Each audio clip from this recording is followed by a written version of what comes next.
Hello guys, how are you? You're welcome in science class. Last video में हमने reproduction chapter complete कर लिया था, चैप्टर नंबर 8 कंप्लीट कर लिया था. अब हम चैप्टर नंबर 7 शुरू कर रहे हैं, control and coordination. Control and coordination lesson. इसमें सबसे पहले हम कोऑर्डिनेशन की डेफिनेशन पढ़ेंगे. Coordination is the working together of the various organs in a systematic manner so as to produce a proper reaction to the stimulus. Sorry, यानी coordination वो process है जिसमें कि वेरियस ऑर्गन्स यानी सभी ऑर्गन्स एक साथ मिलकर सिस्टमेटिक मैनर में वर्क करते हैं और वो किसी पर्टिकुलर स्टिमुलस के लिए एक रिएक्शन प्रोड्यूस करते हैं, प्रॉपर मैनर में एक रिएक्शन प्रोड्यूस करते हैं. ये सब कहलाता है कोऑर्डिनेशन. डिफरेंट ऑर्गन्स और systems can not live in isolation, यानी डिफरेंट ऑर्गन्स और जो पर्टिकुलर सिस्टम है जैसे कि डाइजेस्टिव सिस्टम, रेस्पिरेटरी सिस्टम, ये आइसोलेशन यानी कि अलग से अपना अपना वर्क नहीं कर सकते हैं, आइसोलेट नहीं रह सकते. ये सब मिलकर कोऑर्डिनेट मैनर में वर्क करते हैं. As these are interdependent and work in harmony to maintain a physiological equilibrium called homeostasis inside the body. यानी कि ये ऑर्गन्स आइसोलेशन में वर्क नहीं कर सकते बल्कि ये इंटरडिपेंडेंट होकर एक दूसरे के साथ मिलकर ये हार्मोनी मेंटेन या हार्मोनी मैनर में यानी एक दूसरे के साथ सामंजस्य तालमेल बैठाकर ये जो बॉडी के इनसाइड जो फिजियोलॉजिकल इक्विलिब्रियम मेंटेन करते हैं. फिजियोलॉजिकल यानी बॉडी के अंदर एक वर्क बैलेंस वे में एक वर्क करते हैं जिसे होम्योस्टेसिस कहते हैं. इसको हम एक एग्जांपल से स्टडी कर सकते हैं कि for example by playing tennis, जब टेनिस खेलते हैं तो there is coordination between eyes for observation of ball, यानी बॉल के को ऑब्जर्वेशन करने के लिए ऑब्जर्व करने के लिए आई का कोऑर्डिनेशन होता है. इसी के साथ brain for analysing these observation, यानी ब्रेन का भी यूज होता है उस बॉल के ऑब्जर्वेशन के लिए. मसल्स का भी यूज होता है, muscles for giving proper response and movement to the ball, यानी प्रॉपर रेस्पॉन्स के लिए और बॉल की तरफ मूवमेंट करने के लिए मसल्स का भी कोऑर्डिनेशन होता है. तो इस तरह से आईज, ब्रेन, मसल्स, इन सभी ऑर्गन्स में कोऑर्डिनेशन मैनर में, सिस्टमेटिक मैनर में वर्क किया जाता है. When anyone, इस एक और दूसरा एग्जाम्पल है, when anyone focus light from torch on our eyes during dark, यानी डार्क के समय अगर हमारी आईज पर कोई लाइट फोकस करता है, we close our eyelids, हम अपनी आंखें बंद कर लेते हैं. thus we respond, यानी कि ये आंखें बंद करना एक रेस्पॉन्ड है. and react to change in the surrounding, यानी इस तरह से हम जो सराउंडिंग में चेंज हुआ है उसके प्रति हम रेस्पॉन्ड शो करते हैं. अब आता है stimulus. What is stimulus? Stimulus is the change in external और internal environment of an organism that initiates response in the organism. यानी स्टिमुलस ऑर्गेनिज्म के एक्सटर्नल एनवायरमेंट या इंटरनल एनवायरमेंट में चेंजेस हैं दैट इनिशिएट, यानी जिनके कारण की रेस्पॉन्ड किसी ऑर्गेनिज्म, कोई भी ऑर्गेनिज्म रेस्पॉन्ड इनिशिएट करता है. तो यानी स्टिमुलस के कारण ही जो ऑर्गेनिज्म है वो रेस्पॉन्ड शो करता है. जैसे कि लाइट का फोकस होना ये स्टिमुलेशन हो गया और आईलिड्स का क्लोज होना ये रेस्पॉन्स हो गया. तो ये स्टिमुलस और कोऑर्डिनेशन के बारे में है. अब हम पढ़ रहे हैं coordination in animals. In all the animals belonging from Coelenterata to Mammalia, यानी सभी एनिमल्स Coelenterata से Mammalia तक के control and coordination of body functions is enabled by specialized cells called neurons. यानी इन Coelenterata से मैमल्स तक सभी ऑर्गेनिज्म में जो कंट्रोल और कोऑर्डिनेशन बॉडी के अंदर होता है वो एक स्पेशलाइज्ड सेल्स के थ्रू होता है जिसे हम कहते हैं neurons. In higher metazoans These neurons are organized to form a nervous system, यानी हायर ऑर्गेनिज्म में जो न्यूरॉन्स हैं ये सब न्यूरॉन्स मिलकर नर्वस सिस्टम का फॉर्मेशन करते हैं. In addition to nervous coordination, in animals belonging to arthropoda to mammalia, there is a endocrine system.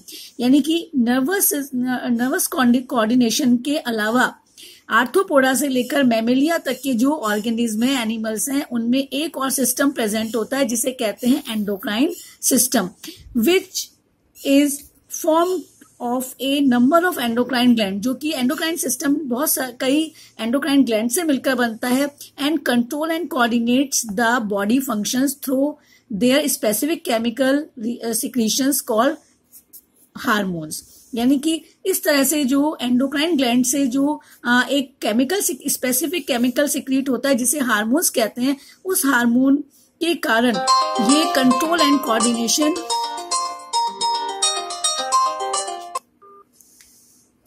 Complete करते हैं. The nervous system and endocrine system collectively form the neuro endocrine system. यानी कि nervous system और endocrine system दोनों मिलकर body में control और coordination का वर्क करते हैं और दोनों को कलेक्टिवली हम कहते हैं न्यूरो एंडोक्राइन सिस्टम. अब न्यूरो एंड नर्वस सिस्टम हम देख रहे हैं लोअर ऑर्गेनिज्म में. सबसे पहले सिलेंट्रेट्स में डिफ्यूज नर्वस सिस्टम प्रेजेंट होता है. डिफ्यूज का मतलब है कि स्पेशलाइज्ड नहीं होता, डिस्टिंक्ट नहीं होता है, डिफ्यूज टाइप का होता है. इसी तरह से फ्लैट वर्म जैसे प्लेनेरिया, लीवर फ्लूक, टेपवर्म, इनमें नर्वस सिस्टम लैडर टाइप का होता है. एनेलिड्स जैसे कि अर्थवर्म, इसमें जो नर्वस सिस्टम है ये वेल ऑर्गेनाइज्ड होता है. सेंट्रलाइज्ड नर्वस सिस्टम कहते हैं इसको. इसी तरह से इंसेक्ट्स में भी वेल ऑर्गेनाइज्ड, जैसे कॉकरोच है, ग्रॉसहॉपर है, इनमें भी well organized nervous system present होता है. अब हम पढ़ रहे हैं न्यूरॉन नर्वस सिस्टम की स्ट्रक्चर और फंक्शनल यूनिट न्यूरॉन कहलाती है. तो structure and functional unit of nervous system that is neuron. तो न्यूरॉन का स्ट्रक्चर हम देखेंगे. ये न्यूरॉन का स्ट्रक्चर दिखाया गया है और न्यूरॉन के 3 पार्ट से मिलकर बना होता है. सबसे ये वाला जो पार्ट है बीच वाला ब्लू कलर का दिखाई दे रहा है, ये साइटोन कहलाता है. ये जो इससे ब्रांचेस फाइबर्स निकल रहे हैं इन्हें कहते हैं डेंड्रॉन्स या डेंड्राइट्स. और ये वाला जो पोर्शन है यहां से लेकर और यहां तक का पोर्शन है ये कहलाता है एक्सोन. तो हम न्यूरॉन का स्ट्रक्चर देख रहे हैं. पहले neuron is a nerve cell. Neuron को नर्व सेल भी कहते हैं. With all its branches, it is the structure and functional unit of nervous system. It is the longest sized body cell found in human and is over 100 centimeter. यानी human की body में सब से longest cell कौन सी होती है? Neuron होती है और लगभग इसका साइज 100 सेंटीमीटर तक भी होता है. स्ट्रक्चर इसको 3 पार्ट्स में डिवाइड किया गया है, साइटोन, डेंड्राइट्स एंड एक्सोन.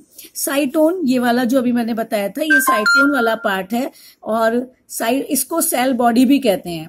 और सेल बॉडी में डिफरेंट ऑर्गन्स प्रेजेंट होते हैं. सबसे पहले तो लार्ज स्फेरिकल सेंट्रल में सेंट्रिक न्यूक्लियस प्रेजेंट होता है. ये दिखाया गया है न्यूक्लियस, जिसमें कि न्यूक्लियोलस भी प्रेजेंट होता है. साथ में इसके जो न्यूमरस फाइन थ्रेड्स प्रेजेंट होते हैं इसके अंदर, जिसे कहते हैं, अच्छा, इसके अंदर जो साइटोप्लाज्म भरा हुआ होता है जिसे कहते हैं न्यूरोप्लाज्म प्रेजेंट होता है. और न्यूरोप्लाज्म में न्यूक्लियस प्रेजेंट होता है. इसके अलावा इसमें न्यूरोफाइब्रिल्स प्रेजेंट होते हैं जो कि नर्व इंपल्सेस के कंडक्शन में हेल्प करते हैं. ये न्यूरोफाइब्रिल्स प्रेजेंट होते हैं इसमें. साथ ही इसमें निसल ग्रैन्यूल्स भी प्रेजेंट होते हैं. कुछ ग्रैन्यूल लाइक स्ट्रक्चर प्रेजेंट होते हैं जिसे कहते हैं निसल ग्रैन्यूल्स. और ये निसल ग्रैन्यूल्स प्रोटीन सिंथेसिस में हेल्प करते हैं. साथ ही इसमें डिफरेंट सेल ऑर्गेनेल्स प्रेजेंट होते हैं जैसे माइटोकॉन्ड्रिया, और ये एनर्जी प्रोवाइड करने में, ये जो नर्व इंपल्सेस के कंडक्शन में एनर्जी प्रोवाइड करने का वर्क करते हैं. तो ये तो स्ट्रक्चर था साइटोन का. नेक्स्ट अब आता है डेंड्राइट्स. ये वाले जो साइटोन से ये ब्रांच्ड जो स्ट्रक्चर निकल रहे हैं इन्हें डेंड्राइट्स कहते हैं या डेंड्रॉन्स कहते हैं. ये 1 और मोर स्मॉल साइज नर्व प्रोसेसेस होते हैं और ये ब्रांच भी हो सकते हैं. दीज आर ऑलवेज ब्रांच्ड, ये ब्रांच्ड होते हैं and not covered by medullary sheet, यानी ये मेडुलरी शीट से कवर्ड नहीं होते हैं, ब्रांच्ड होते हैं। ये आपको ब्रांच दिखाई दे रहे हैं।